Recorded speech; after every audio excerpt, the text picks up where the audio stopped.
નમસ્કાર દર્શક મિત્રો, હોટલાઇન ન્યૂઝમાં આપનું સ્વાગત છે। રાજ્ય સરકાર છેલ્લા 15 વર્ષથી સુરત શહેરને મોડેલ સિટી બનાવવા સાથે સ્લમ ફ્રી સિટી બનાવવાની કુસ્તી કરી રહી છે, કવાયત કરી રહી છે, પરંતુ એમાં મહદ અંશે નિષ્ફળ રહી છે એવું કહી શકાય। મોટાભાગની ઝૂંપડપટ્ટીઓ હટી ગઈ છે આપણા શહેરમાંથી, એમ છતાં પણ ઉધના, લિંબાયત, ડિંડોલી, પાંડેસરા, સચિનજી આઈડીસી સહિતના જે કોઈ વિસ્તારો છે કે રાંદેર, અડાજણ કે પાલના વિસ્તારો છે એમાં પણ હજુ ઝૂંપડપટ્ટીઓ છે અને એ ઝૂંપડપટ્ટીઓ એ રીતે ખસશે એવું અત્યારના તબક્કે લાગતું નથી। જીતુ વાઘાણીએ જ્યારે જાહેરાત કરી કે સુરત શહેરને પહેલું મોડેલ સિટી બનાવી અને સ્લમ ફ્રી સિટી બનાવીશું, ત્યારે એકદમ જ જાગી ઉઠેલી મહાનગરપાલિકાના અધિકારીઓને તંત્રએ સુરત શહેરમાં હવે સ્લમનો સર્વે કરવાનું કવાયત હાથ ધરી છે અને કયા વિસ્તારની અંદર, કયા ઝોનની અંદર કેટલે સ્લમ એરિયા છે એનો સર્વે કરવામાં આવશે અને સરકારી જગ્યાઓ ઉપરના દબાણો દૂર કરવામાં આવશે। એની સાથે સાથે જે શ્રમજીવીઓ અહીંયા ઝૂંપડપટ્ટીમાં રહે છે એમને પણ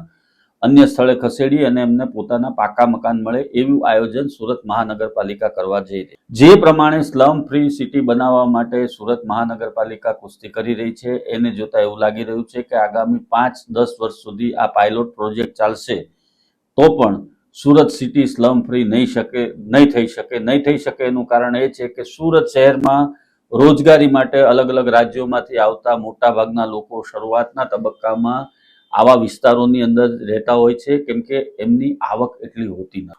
માંડ પેટીયું રળતા આ શ્રમજીવીઓ ઝૂંપડપટ્ટીઓમાં રહે છે અને એ ઝૂંપડપટ્ટીઓને વધારવાનું કામ પણ કેટલાક સ્થાનિક વિસ્તારના આગેવાનો જ કરતા હોય છે અને સરકારી જમીનો ઉપરના દબાણ અને એમની સાથેથી ગેરકાયદેસર રીતે એમની પાસેથી ભાડું વસાલવાનું કામ પણ આ લોકો જ કરતા હોય છે। એટલે કે સુરત શહેરને સ્લમ ફ્રી સિટી બનાવતા તંત્રને નાકે દમ આવશે।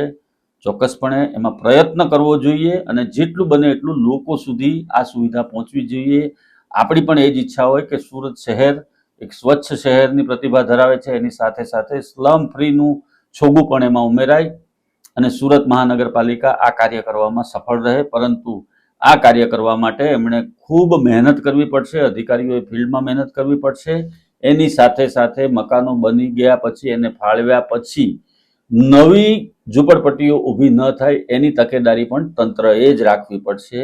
આપણે જોવાનું એ રહે છે કે મહાનગરપાલિકાનું તંત્ર આ સર્વે કરાવી અને ત્યાર પછી કઈ રીતે આગળ વધે છે।